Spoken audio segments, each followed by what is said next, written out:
District Judge Leon Montgomery adjusted his tie in front of the mirror in his office. Diplomas from prestigious educational institutions and photographs with influential politicians hung on the walls. In 20 minutes, he was to deliver a verdict in a high-profile corruption case, which had been covered by all the local media. At 56, Leon had a reputation as a principled and uncompromising judge.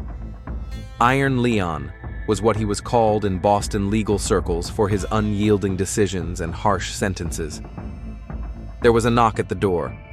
It was his assistant, Jeremy, reminding him that the hearing was about to begin. "Everything is ready, Your Honor. The courtroom is full of reporters." Leon nodded, took one last look at his reflection, and headed for the courtroom. As he walked through the corridors of the Suffolk County Courthouse, people respectfully stepped aside. 28 years on the bench and not a single decision overturned by a higher court. This commanded respect even from his critics. The court proceedings went on as usual. The prosecutor presented the case for the prosecution, and the defense tried to mitigate the possible punishment. Leon listened attentively, periodically taking notes. His attention was drawn to a young woman sitting in the back row. She was intently writing down every word.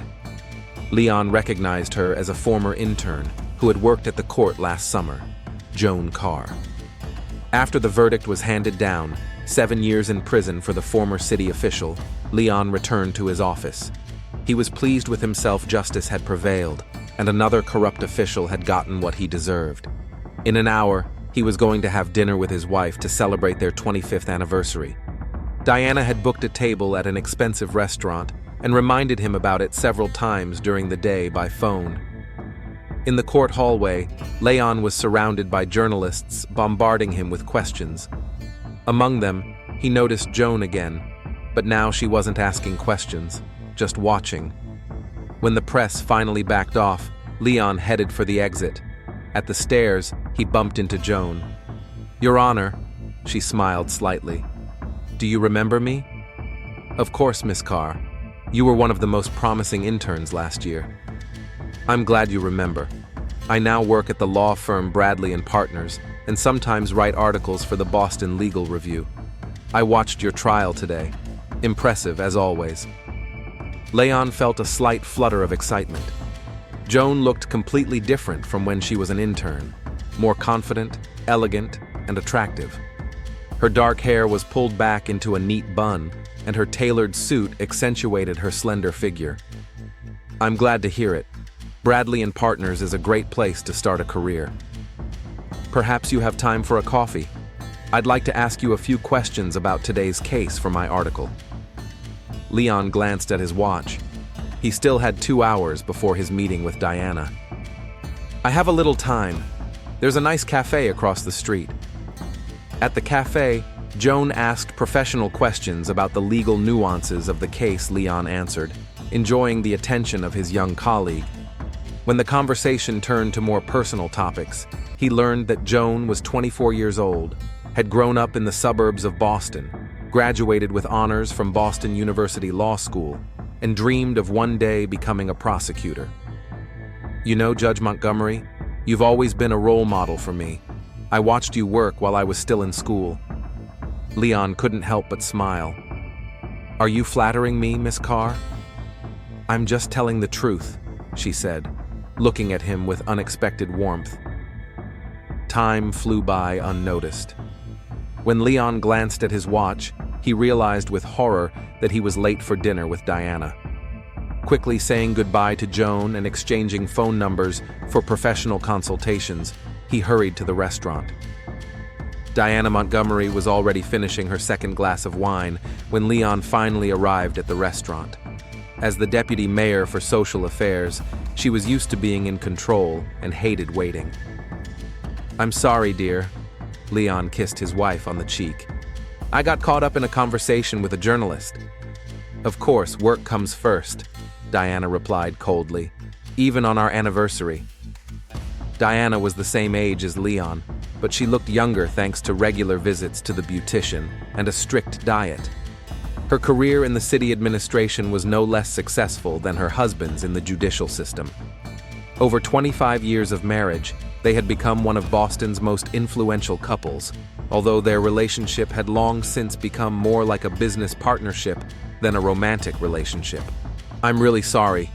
Let's not ruin the evening," Liaison said conciliatorily, ordering champagne. Diana softened, and they began discussing the upcoming charity event they were both supposed to attend. But Liaison's thoughts kept returning to his conversation with Joan.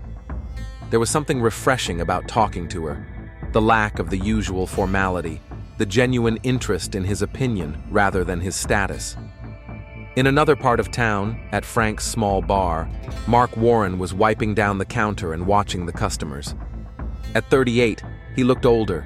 10 years in prison had taken their toll. Once a promising finance student, he was now just a bartender with a criminal record. And it was all because of one man, Judge Leon Montgomery. Mark remembered every second of that court hearing when Montgomery sentenced him to 10 years in prison for fraud. The case was complicated, the evidence ambiguous, but Iron Leon did not tolerate gray areas. Guilty or not guilty. There was no third option. Mark claimed he had been framed, but the judge didn't believe him. Now, a year after his release, Mark still couldn't let go of the past. He gathered information about the judge, knew his schedule, the places he frequented. In Mark's small apartment, there was a map on the wall with marked points: Montgomery's house, the courthouse, the club where he played golf. It wasn't a plan for revenge. Rather, it was an obsessive desire to understand the man who had ruined his life. That evening, Mark happened to see the judge in a cafe across from the courthouse. Leon was not alone. A young, attractive woman was sitting with him. They were chatting animatedly, and the judge looked relaxed, even happy. This was unusual for the always reserved Montgomery. Mark took several photos with his phone, not knowing why, but feeling that it might be important. After dinner at a restaurant, Leon and Diana returned home. Their spacious house in the prestigious Back Bay neighborhood was almost as cold and formal as their relationship. Leon retired to his study on the pretext of preparing for tomorrow's hearing. In reality, he just wanted to be alone. Settling into an armchair with a glass of whiskey, he took out his phone and saw a message from Joan. "Thank you for the conversation. It was very interesting. I hope this isn't our last meeting." Leon felt a strange excitement he hadn't felt in many years. He began to type a reply, but at that moment, Diana entered the study. "Who are you texting so enthusiastically?" she asked, sitting down on the armrest of his chair. Leon quickly put his phone in his pocket. "Just checking the news." "You know, Leon, I hardly see you at home these days. You're always at work or busy with your own things. We've even stopped having lunch together on Sundays. I have a lot of difficult things to deal with right now, you know." He tried to take her hand, but Diana pulled away. "Yes, of course. We all have a lot to do," she said, standing up. "By the way, you haven't forgotten that we're going to the mayor's reception on Saturday, have you? It's very important for my career." "I remember," Leon sighed. After Diana left, he sat for a long time, staring at the fire in the fireplace. His life, which seemed so successful from the outside, was beginning to weigh on him. A strict daily routine, endless obligations, a relationship with Diana that had long since lost its passion. And now Joan had appeared, young, energetic, looking at him with sincere admiration. Leon finished his whiskey and wrote a message. "It was nice to meet you too. Maybe we can do it again sometime next week?" The reply came almost instantly. "With pleasure. You set the time, Your Honor." At that moment, Leon did not yet realize that he was taking the first step on a path that would radically change his life and the lives of several people around him. The next morning, Diana woke up earlier than usual. Leon was still asleep. She got up quietly, put on her robe, and went to the kitchen. While making coffee, she thought about the previous evening. Something had changed in her husband, and it bothered her. They had been together for 25 years, and Diana had learned to sense the slightest changes in his mood. Diana picked up her husband's phone, which was lying on the kitchen table. There was no password. Leon always said they had nothing to hide from each other. She quickly scanned his messages and calls, but found nothing suspicious. This calmed her a little, but her intuition continued to send her warning signals. When Leon came down for breakfast, Diana was already dressed for work. "I have an important meeting with representatives of public organizations today," she said, gathering her documents into her briefcase. "I'll be back late. Don't wait for me for dinner." "Okay," Leon replied, pouring himself some coffee. "I have a busy day in court too." Their morning was like hundreds of others, each lost in their own thoughts, minimal communication, a quick kiss, goodbye. But today, Diana paused at the door. "Leon, is everything okay between us?" He looked at his wife in surprise. "Of course. Why do you ask?" "You just seem distant lately, more than usual." "It's just fatigue, Diana. Don't worry." She nodded and left, not entirely convinced by his answer. On her way to work, Diana kept thinking that maybe she should pay more attention to what was going on in her husband's life. And Leon, left alone, took out his phone and reread the messages from Joan, feeling his heart beat faster at the thought of seeing her again. 2 weeks later, Leon Montgomery sat in his office reviewing materials for an upcoming case. His thoughts kept returning to Joan. During that time, they had met 3 times, always under the pretext of professional communication, always in public places, but each time their conversations became more and more personal. His phone vibrated, a new message from Joan. "I booked a table at Harbor View for 7 p.m. It's quiet and the food is excellent. Can you make it?" Leon knew the restaurant, a secluded spot on the outskirts of town where the risk of running into acquaintances was minimal. He hesitated for only a second. "I'll be there. I'll tell Diana I'm stuck in a judge's meeting." That evening, they sat at a table overlooking the harbor. Joan looked stunning in a dark blue dress that accentuated her figure. She talked about a difficult case her firm was handling, and Leon couldn't take his eyes off her face, illuminated by the soft candlelight. "You know," Joan said, sipping her wine, "when I was an intern, I imagined how we might work together. I've always admired your integrity. I'm flattered that such a talented young woman thought of me." Leon smiled, feeling all barriers of formality fall away. Their fingers touched on the table, and Leon didn't pull away. It was a moment of choice, and he made it by covering her hand with his. "Joan, I know this is wrong. I'm married. I'm older than you. Does everything in life have to be right?" She looked at him directly, without a trace of embarrassment. "We're adults, and we're not hurting anyone." After dinner, they went out to the waterfront. In the cool evening air, Leon put his arm around Joan, and their first kiss was inevitable, like falling into an abyss after balancing on the edge for a long time. Diana Montgomery sat in the office of Sarah Lynch, a private investigator with 15 years of experience. Sarah was known for her discretion and efficiency, especially in cases of marital infidelity. "I'm not 100% sure," Diana said, nervously tapping her fingernails on the table, "but my husband has changed. He stays late at work and has become distracted. He has canceled our traditional Sunday dinners twice, and he's constantly checking his phone." Sarah wrote the information down in her notebook. "Classic signs, Mrs. Montgomery. But we need facts, not assumptions. Tell me about his routine." Diana gave the detective all the information she had about her husband's schedule, the places he regularly visits, and her suspicions. "I want to know the truth," she said at the end. "Whatever it may be. And if my suspicions are confirmed, I want to have proof. Irrefutable, indisputable proof." "I understand," Sarah nodded. "I'll get to work right away. No one will know you contacted me. You'll receive your first report in a week." When Diana left, Sarah opened her laptop and typed Leon Montgomery's name into a search engine. Dozens of articles about the famous judge appeared on the screen. "I wonder," she thought, "what could make a man like that risk everything?" Frank's bar was quiet that evening. Mark Warren was polishing glasses when his attention was drawn to a television report about a new high-profile case that Judge Montgomery was scheduled to hear. "Turn that crap off," one of the patrons grumbled. Mark changed the channel, but his thoughts remained with Montgomery. Over the past few weeks, he had turned gathering information about the judge into a real hobby. He had photos, newspaper clippings, and records of his movements.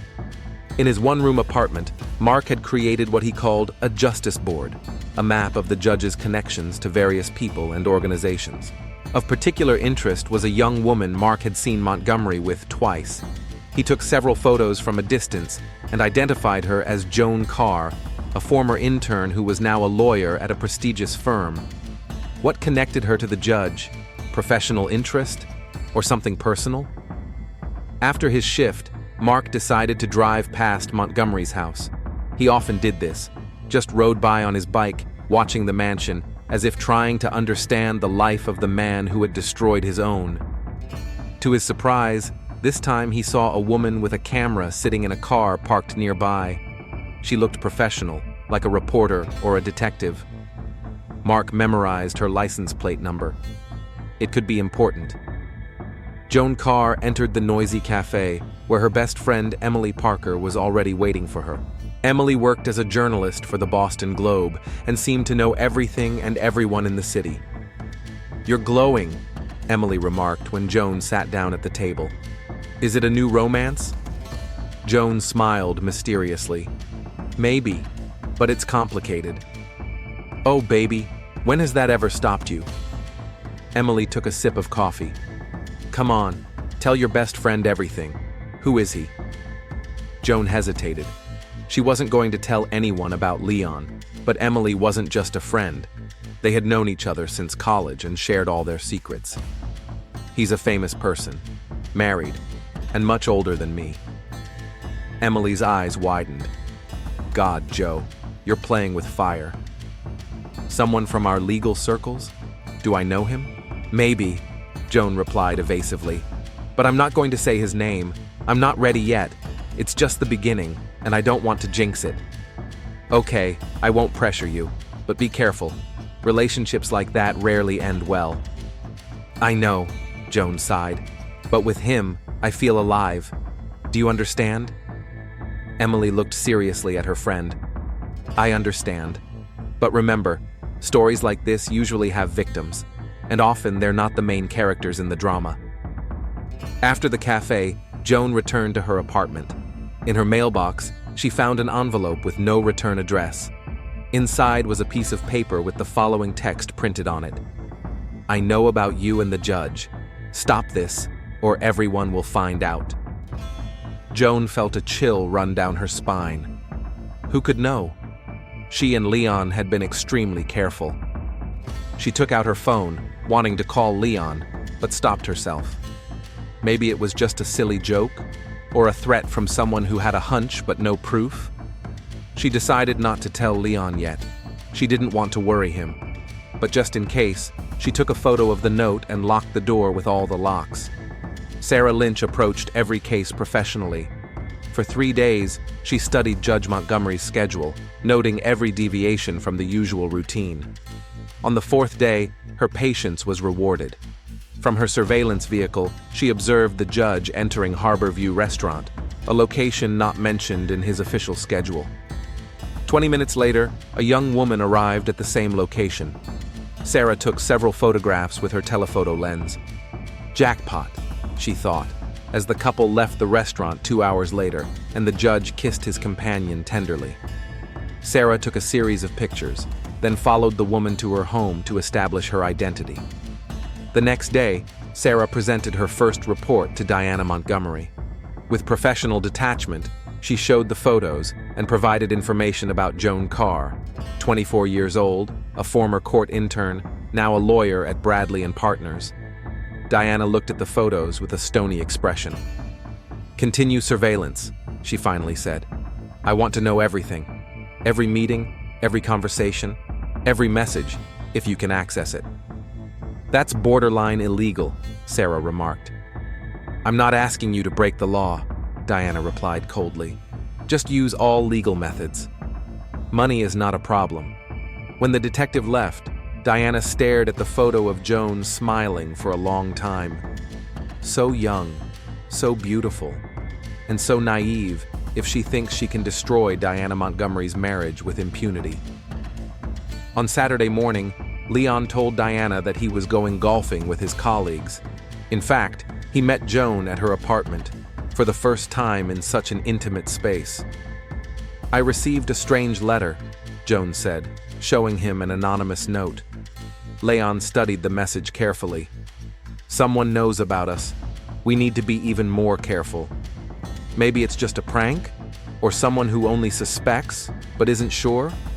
Possibly, but it's better to be safe than sorry. We can't risk your reputation and my career."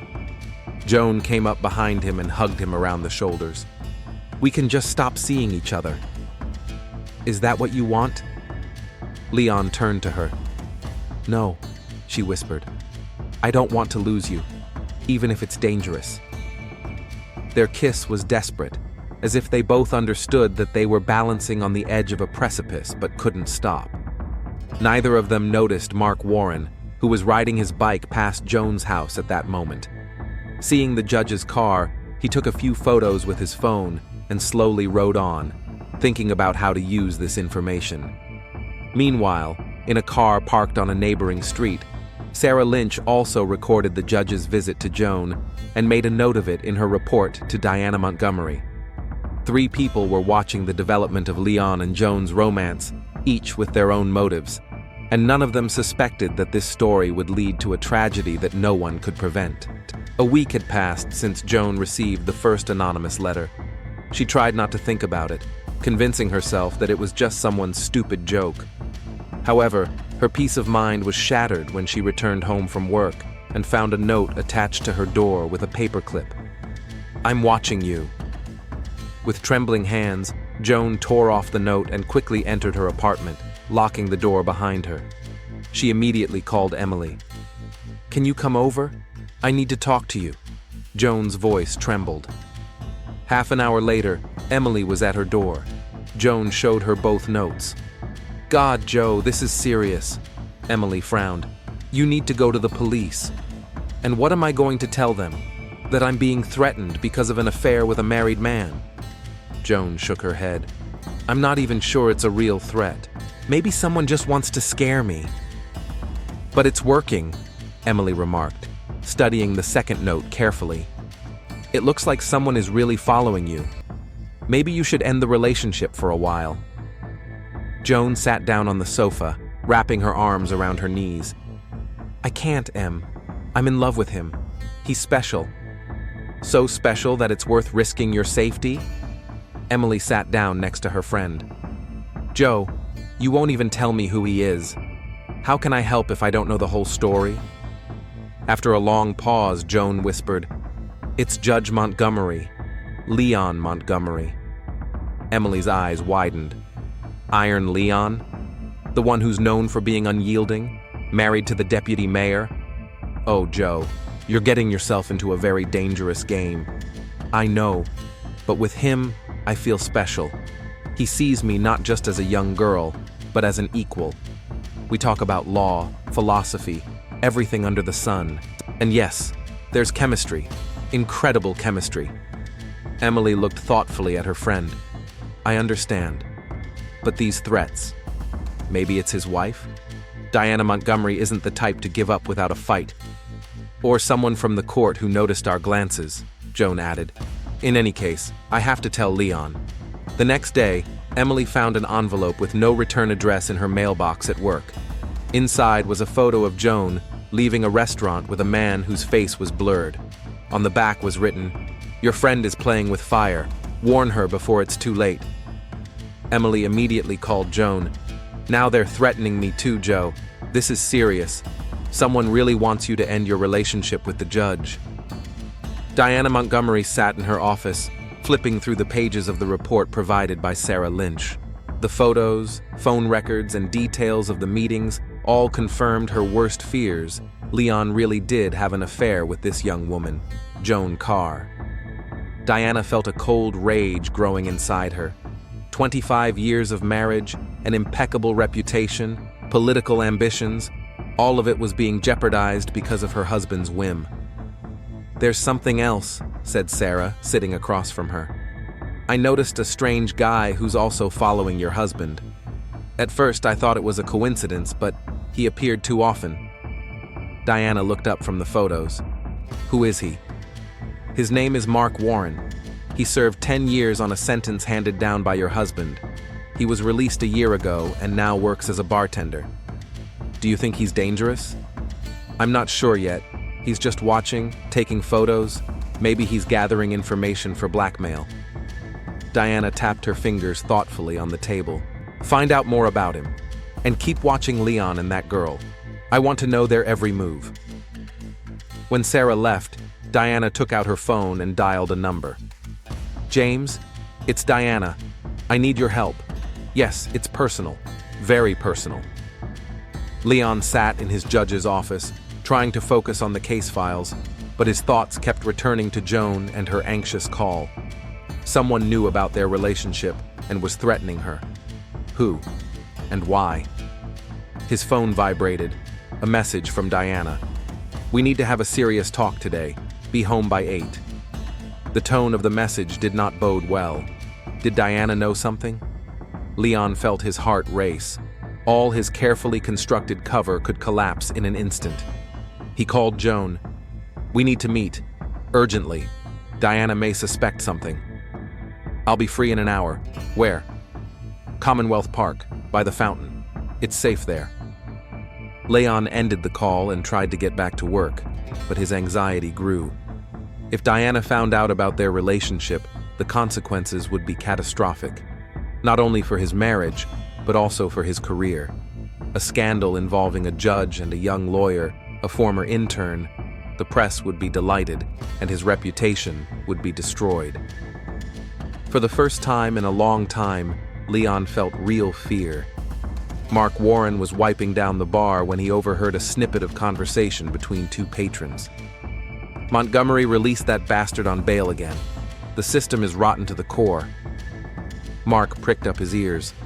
Any mention of the judge's name caught his attention. "Don't tell me," replied the other patron. "He's usually insanely harsh. It's strange that he showed leniency this time. They say he's having an affair. Maybe he fell in love and softened up?" The first patron smirked. Mark almost dropped his glass.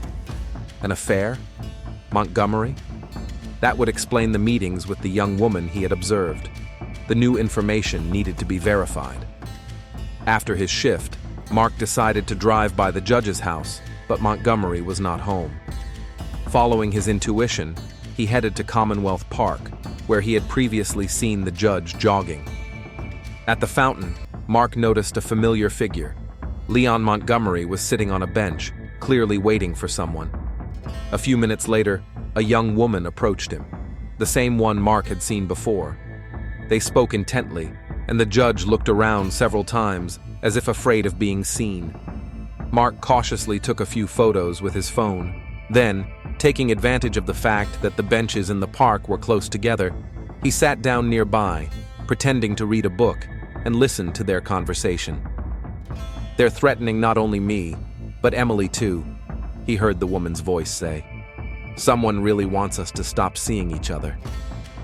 "Joan, I'm afraid Diana suspects something," replied the judge. "She wants to have a serious talk tonight, and if she knows, what are you going to do?" "I don't know. Deny everything, I guess. Without evidence, it will be difficult for her to prove anything." Mark felt a rush of excitement growing inside him. The situation was becoming more and more interesting.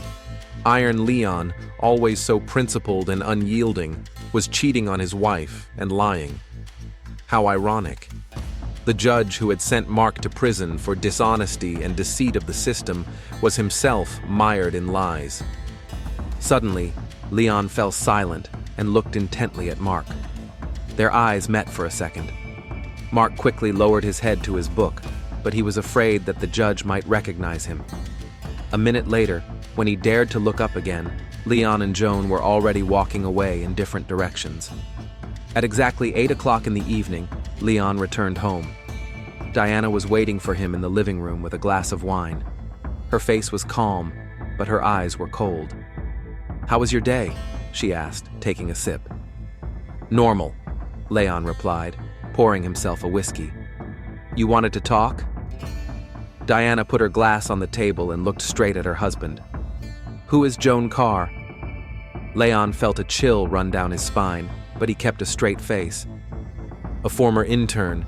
She now works at Bradley & Partners. She sometimes consults with me on professional matters. Why do you ask?" "Don't lie to me, Leon." Diana's voice remained even, but there was steel in it. "I know everything. About your meetings at Harbor View, about your visits to her apartment, about your conversations in the park." She took several photographs from a folder lying nearby and threw them on the coffee table. Leon looked at the pictures and felt the ground slip away from under his feet. They clearly showed him and Joan in a restaurant, leaving her house, kissing on the waterfront. "Were you following me?" His voice trembled with anger and fear. "I was protecting my interests," Diana retorted. "Did you really think I wouldn't notice the changes? That I wouldn't understand what was going on?" Leon sank heavily into a chair. "Diana, I can explain." "Don't bother. I'm not interested in the details of your affair with a girl who could be your daughter." "Then what do you want?" Diana stood up and walked to the window. "I have 3 options. First, I make a scandal. Tell the press about how the respected Judge Montgomery seduces young interns, file for divorce, and take half of our fortune." Leon turned pale. "That would destroy my career." "Exactly. Option 2. You immediately cease all contact with this girl, and we pretend nothing happened. We continue to live as before." "And the third?" "The third option," Diana turned to him, "is that you leave. You leave me the house, the car, most of our savings, and we part quietly, without scandal. I preserve your reputation. You preserve your career, but you lose almost everything else." Leon looked at his wife as if he were seeing her for the first time. Behind her outward coldness lay a harshness he had never suspected. "I need time to think," he finally said. "You have until tomorrow," Diana replied. "After that, I'll proceed with the first scenario." She picked up her bag and headed for the door. "I'll spend the night in the guest apartment. I don't want to sleep under the same roof as you tonight." When the door closed behind Diana, Leon poured himself another whiskey. His hands were shaking. Everything was falling apart. Everything he had built over the years. Joan was also having a rough evening in her apartment. After meeting with Leon, she returned home to find that someone had broken into her door. The apartment had been turned upside down, but nothing seemed to be missing. The words, "Last warning," were written in lipstick on the mirror in the bedroom. With trembling hands, Joan dialed Emily's number. "Someone was in my apartment. I'm scared." "Stay there. I'll be right over. I'll call the police." "No, don't call the police," Joan said quickly. "I can't explain the threats to them. It will lead to questions about Leon." "Joe, this is no joke. Someone broke into your home. Just come over, please. I'm afraid to stay here alone." Half an hour later, Emily was at her place. She looked around the apartment, paying attention to details that might have escaped Joan's gaze. "It looks like someone was looking for something specific," she said, looking at the open desk drawers. "Maybe evidence of your connection to the judge?" Joan wrapped her arms around herself. "What should I do, Em?" "For starters, spend the night at my place, and tomorrow, have a serious talk with the judge. This is going too far." While Joan was packing her things, Emily called her friend in the police, without mentioning any names, but describing the situation. "It sounds like stalking," he said. "If your friend doesn't want to go to the authorities, she should at least be careful. Situations like this can quickly escalate into something dangerous." Emily thanked him and hung up, staring at the writing on the mirror. Her intuition told her that this was indeed a final warning. Action would follow.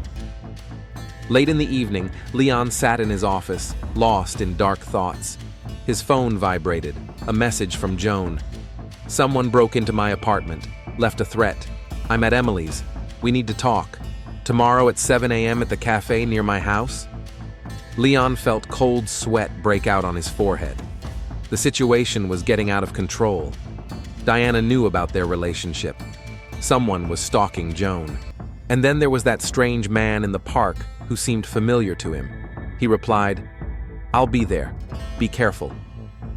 Then Leon opened his desk drawer and took out the photo of the man he had taken with his phone in the park. He enlarged the image and suddenly recognized him. Mark Warren, a former financier whom he had sent to prison 10 years ago for fraud. Warren had served his sentence and been released about a year ago. Could he be behind the threats? It made sense. Revenge on the judge who ruined his life. But then why go after Joan? Leon took a deep breath. Tomorrow he had some important decisions to make. About his marriage, about Joan, about his career, and possibly about his safety. Early in the morning, police arrived at Emily Parker's apartment in Back Bay, called by an alarmed neighbor, Mr. Jenkins, an elderly retired teacher, heard screams around 6 a.m., but didn't think much of them. Later, when he went out to get the newspaper, he noticed Emily's apartment door was ajar and dark liquid was seeping out from under it, so he immediately called 911. The first officer to arrive discovered the bodies of two young women. One was the apartment's owner, Emily Parker, a 25-year-old journalist for the Boston Globe.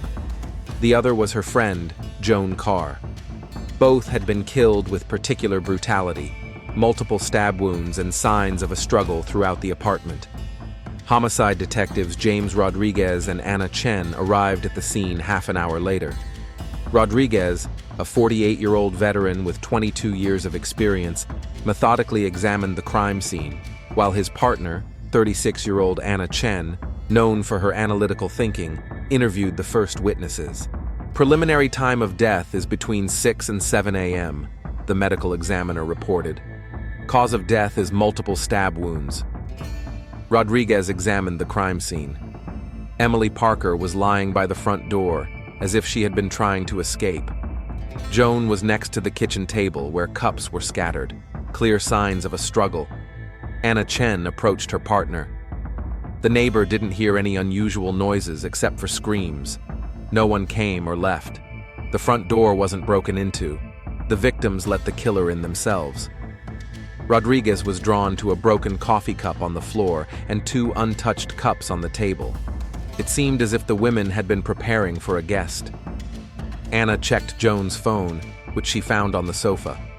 "Look, the last message from LM says, 'I'll be there. Be careful.' It was sent late last night." "Check the other messages from this contact," Rodriguez ordered. A few minutes later, Anna returned. Lots of calls and messages from this LM over the last few weeks. Judging by the context, they had a relationship. And also, there are photos of threatening letters and inscriptions on the mirror. Last warning. Someone was stalking her, concluded Rodriguez. Check her address. We might find more there. One of the detectives brought in a tape recorder found in Emily's bag. Looks like she was recording something. Send it to the lab immediately, Rodriguez ordered. Highest priority. Leon Montgomery was sitting in his office when Rodriguez and Chen entered. Judge Montgomery, Rodriguez began, we need to ask you a few questions. Are you familiar with Joan Carr? Leon remained calm, though he was alerted internally. Yes, she was an intern in my court last summer. She now works at a law firm. Why do you ask? When was the last time you saw her? Chen asked. Yesterday afternoon. We met in the park to discuss a legal matter. She's writing an article. A consultation in the park? Rodriguez raised an eyebrow. An unusual place for a professional meeting. I had a break between meetings and the weather was nice, Leon explained. What happened to Miss Carr? Miss Carr and her friend Emily Parker were found dead this morning, Rodriguez reported. Leon turned pale. That's impossible. I spoke to her last night. She was supposed to. He stopped himself, but it was too late. She was supposed to what? Anna Chen asked gently. She was supposed to meet me this morning at a cafe near her house. She had received threats, Someone had broken into her apartment. She was scared. It's interesting that you didn't mention these threats right away, or that your relationship with Miss Carr was more personal, Rodriguez remarked. I'd prefer to continue this conversation in the presence of my attorney, Leon replied. Of course. But tell me, where were you between 6 and 7 a.m. today? At home. I woke up around 6:30 and was getting ready to meet Joan. At 6:45, I got a call from the court about an urgent matter, and I drove here. I arrived at 7:15. Can anyone confirm that? My wife spent the night in the guest apartment. We had a conversation last night. Diana Montgomery received the detectives in her office at City Hall. Mrs. Montgomery, Rodriguez began, we are investigating the murders of Joan Carr and Emily Parker. According to our information, your husband had a relationship with Miss Carr. Diana showed no surprise. I am aware of that. Last night, I confronted Leon with evidence of his infidelity. She told them about her suspicions, hiring a private investigator, and yesterday's conversation with her husband. I gave him 3 options: end the relationship with this girl, leave quietly with financial losses, or face a public scandal. Where were you this morning between 6 and 7? Rodriguez asked. In our guest apartment. I woke up around 7, took a shower, and went to the office. The concierge saw me leave at 8:10. Before that, I was alone. Did you know Joan Carr personally? No, only from the detectives' reports, and Emily Parker interviewed me a few months ago. Do you know a man named Mark Warren? Sarah mentioned him, a former prisoner convicted by my husband. I think he was also following Leon. Mark Warren welcomed the detectives into his modest apartment. On the wall hung a map of the city with marked points and photographs of Judge Montgomery. An interesting hobby, Rodriguez remarked. Following the judge who sent you to prison? More like research, Mark replied. I wanted to understand the man who decided I was guilty when I wasn't. The detectives showed him photos of Joan and Emily. The first one is the judge's mistress. I've seen the second one with Joan, but I don't know who she is, Mark said. How do you know about the relationship between the judge and Miss Carr? I've seen them together several times. The irony is that a principal judge is cheating on his wife. Where were you between 6 and 7 a.m. today? Rodriguez asked. At home, sleeping after the night shift. I finished at 2 a.m. and got home around 2:30. Did you send threatening letters to Miss Carr? No. Why would I? I was watching the judge, not her. Miss Carr and her friend were murdered this morning, Rodriguez said. Given your research, you understand why we're here. Mark turned pale. I didn't kill them. Yes, I was following the judge, trying to prove he wasn't perfect. But I'm not a murderer. At the police station, the detectives gathered in the conference room. On the board were photos of the victims, suspects, and a timeline. The results of the voice recorder analysis, the forensic scientist reported. The last recording was made last night. He played the recording. Emily's voice. Joe, I have to tell you something. It's important. Joan, what's wrong? Emily, I got some information about your judge. He may not be who he says he is. 10 years ago, there was a case. The recording cut off. A folder with files about Mark Warren was found on Emily Parker's computer. She was gathering material for an article on judicial errors. What about Joan's phone? Asked Rodriguez. The last messages were from LM, Judge Montgomery, but there are several missed calls from DM last night. Diana Montgomery? She didn't mention any calls from Joan, Chen noted. Check the surveillance cameras in the area around Emily's apartment. The footage from the neighboring building shows a person entering at around 5:45 a.m., replied the forensic scientist. The face is indistinguishable. They're wearing a hoodie and sunglasses. At 5:45? Too early for sunglasses. Man or woman? Judging by the gait, more likely a man. But we can't say for sure. We have 3 main suspects, Rodriguez summarized. The judge, his wife, and the ex-convict.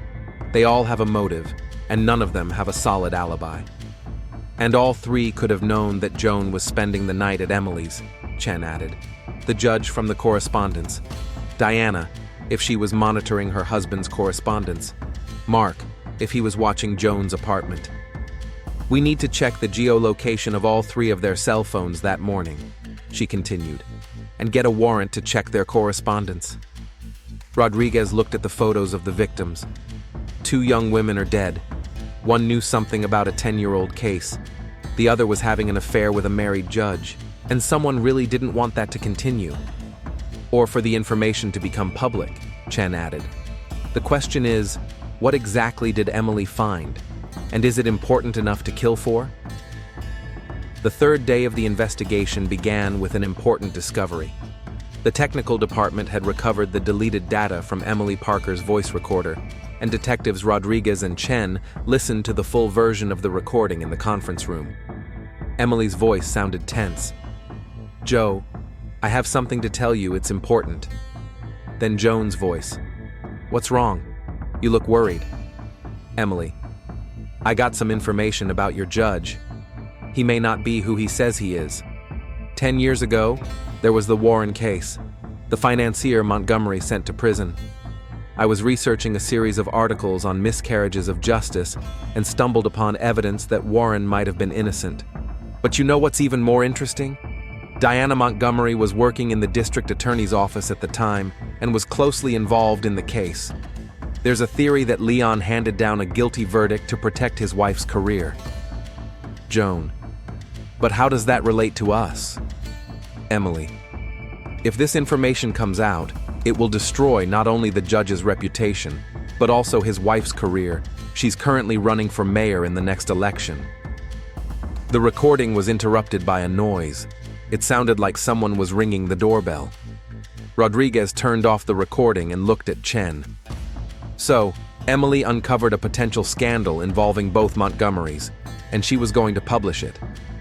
Chen nodded. A motive for both of them. Leon could have been protecting his reputation, Diana her political career.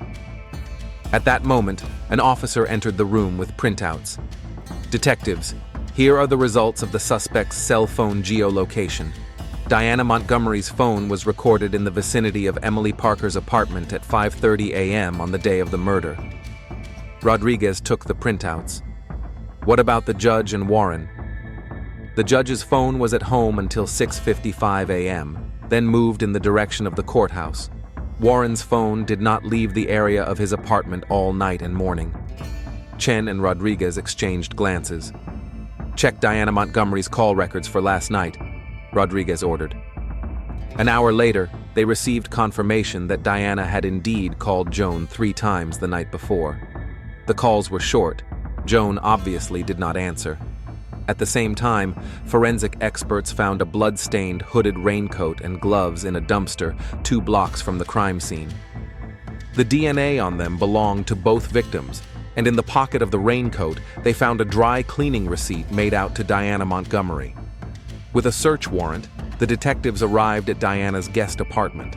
Under the floorboards in the bedroom, they found a kitchen knife wrapped in a bloody cloth. Forensic analysis quickly confirmed that it was the murder weapon and that it had Diana's fingerprints on it. Rodriguez and Chen went to City Hall, where Diana was holding a press conference about a new city initiative. They waited until it was over and approached her as the journalists were leaving. Mrs. Montgomery, we need to talk, Rodriguez said calmly. Diana assessed their expressions and nodded to her assistants to leave them alone. Do you have any news on the case? We have a warrant for your arrest, Chen replied. You have the right to remain silent. Diana showed no surprise, only a slight shadow of disappointment flashed across her face. Not here, she said quietly. I'll go with you voluntarily. In the police station interrogation room, Diana sat opposite the detectives, maintaining a striking calm. We know you called Joan Carr the day before the murder. We know your phone was in the vicinity of Emily's apartment that morning. We found a blood-stained raincoat with your check and a knife with your fingerprints on it, Rodriguez listed methodically. We also know about the Warren case and that Emily Parker was going to publish material compromising you and your husband. Diana was silent for a few seconds. then spoke calmly and collectedly. "I called Joan to offer her money, a substantial amount, to leave Leon and leave town. She didn't answer. Then I found out she was at a friend's house and decided to talk to her in person." "And that's why you took a knife with you?" Chen asked. "For protection. I didn't plan to kill anyone. But when I arrived, Emily started talking about the article, about how she and Joan were going to expose Leon and me. Emily had found documents proving that Mark Warren was innocent, but he had been convicted to cover up my mistakes in the prosecutor's office. If this information came out, my career would be over. Joan used Leon to help her friend get material for a scoop. And you decided to stop them." "I lost control," Diana said emotionlessly, as if describing someone else's life. 25 years of building a career, an impeccable reputation. Everything could have collapsed because of a journalist and a girl who decided to play the femme fatale. The detectives exchanged glances. Diana showed no remorse, only a calculated analysis of her actions. Her eyes revealed disappointment at her miscalculation, not at the murder she had committed. "Diana Montgomery, you are under arrest on charges of first-degree murder of Joan Carr and Emily Parker," Rodriguez said, concluding the interrogation. Judge Leon Montgomery learned of his wife's arrest as he was finishing a hearing. He listened silently to the news from his assistant, then shut himself in his office. The world he had built over decades was crumbling before his eyes. His wife was a murderer. His mistress was dead. His reputation as an impeccable judge was about to be destroyed by a story of a possible miscarriage of justice. That evening, Leon submitted his resignation as a judge. Mark Warren learned of the outcome from the news. He was sitting in the bar where he worked, watching a report on the arrest of Judge Montgomery's wife. When they mentioned the decade-old case and the possibility of a miscarriage of justice, Mark felt a strange emptiness. He had spent years hating and watching, and now the truth had come out, but at the cost of 2 young lives. The next day, he contacted a lawyer to begin the process of having his case reviewed. Detective Sarah Lynch had mixed feelings when she learned of the results of the investigation. She had gathered information about the judge's affair, but never imagined it would lead to a double murder. Her reports made no mention of the Warren case or Emily Parker's intentions to publish exposés. Perhaps if she had dug deeper, the tragedy could have been avoided. 6 months later, a jury found Diana Montgomery guilty of first-degree murder. She was sentenced to life in prison without the possibility of parole. Leon Montgomery, who resigned immediately after his wife's arrest, lived a secluded life in a small house on the coast of Maine. He avoided journalists and refused to comment. Rumor had it that he was working on his memoirs, trying to explain how a man who had dedicated his life to justice found himself at the center of a story of corruption and murder. Mark Warren got his case reviewed. The new investigation confirmed the theory of a miscarriage of justice, and his conviction was overturned. He received substantial compensation from the city and used the money to open a legal clinic for wrongfully convicted people. Sarah Lynch closed her detective agency and moved to another city, changing her profession. The events of that case haunted her, causing her to question the ethics of working as a private investigator.